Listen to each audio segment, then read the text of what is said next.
नमस्कार. पुष्पाच खमंग किचनमध्ये आपले खूप स्वागत. आज आपण खूपच आरोग्यदायी, बनवायला सोपी अशी जवसाची चटणी बनवायला घेऊ. जवस म्हणजे फ्लेक्सेड. हे आपल्या आरोग्यासाठी खूप फायदेशीर मानले जाते.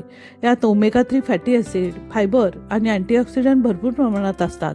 जवसाचे नियमित सेवन केल्याने वेट लॉस होण्यास मदत होते, पचन सुधारते आणि शरीरातील कोलेस्ट्रॉल नियंत्रित राहण्यास मदत होते. मध्यम आकाराची वाटी भरून जवस, 1 टेबलस्पून तांबडे तिखट, 1 लसणाची गड्डी आणि अर्धा टीस्पून मीठ. आता गॅसवर पॅन गरम करायला ठेवू आणि त्यामध्ये जवस हलकेसे भाजून घ्यायचे आहेत आणि ते या पॅनमध्ये भाजायला घेऊ. सध्याची बैठी जीवनशैली असल्यामुळे आणि शारीरिक कसरतीचा अभाव असल्यामुळे अनावश्यक वजन वाढू लागते. शरीराला ओमेगा 3 फॅटी ॲसिडची कमतरता भासू लागते.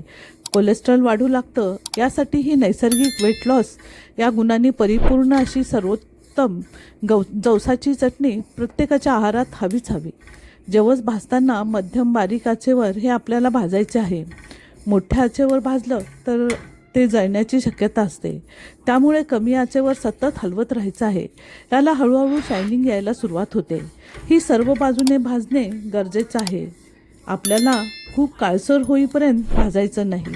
1 ते 1.5 मिनिटामध्ये हे भाजून होते. जवस आता छान खमंग भाजली गेलेली आहे. बघा, आता गॅस बंद करून हे जवस थंड करायला घेऊ. आता हे थंड झालेलं जवस आपण मिक्सरच्या भांड्यात घालून घेऊ. यासोबत लसणाच्या सोलून घेतलेल्या 10-12 पाकळ्या यामध्ये घालूया. लाल तिखट 1 टेबलस्पून आणि अर्धा टीस्पून मीठ यामध्ये घालून मिक्सरमध्ये छान बारीक वाटून घ्यायचं आहे. या आणि अशा खमंग पौष्टिक घरगुती रेसिपी पाहण्यासाठी पुष्पाच खमंग किचनला लाईक, शेअर, सबस्क्राईब नक्की करा. आता मिक्सरचे टोपण उघडून जरा पाहायचं.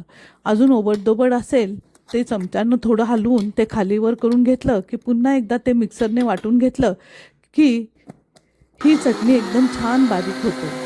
बघा, खूप मस्त सुगंध सुटलेला आहे. ही चटणी 1 ते 1.5 महिना नक्की टिकते. भाकरी, चपाती, भात, दह्यासोबत ही चटणी जेवणाची लज्जत वाढवते आणि दररोज 1 चमचाभर चटणी ओमेगा 3चा नैसर्गिक पुरवठा करत वेट लॉस आणि कोलेस्ट्रॉल यावर खूप फायदेशीर आहे. अशी आरोग्यदायी जवसाची चटणीची रेसिपी कशी वाटली ते आम्हाला नक्की कळवा आणि तुम्हीही जवसाची चटणीची रेसिपी बनवून नियमितपणे याचे सेवन करा. आणि पुष्पाच खमंग किचनला लाईक, शेअर आणि सबस्क्राईब नक्की करा. पुन्हा भेटू अशाच आरोग्यदायी रेसिपीसाठी. धन्यवाद.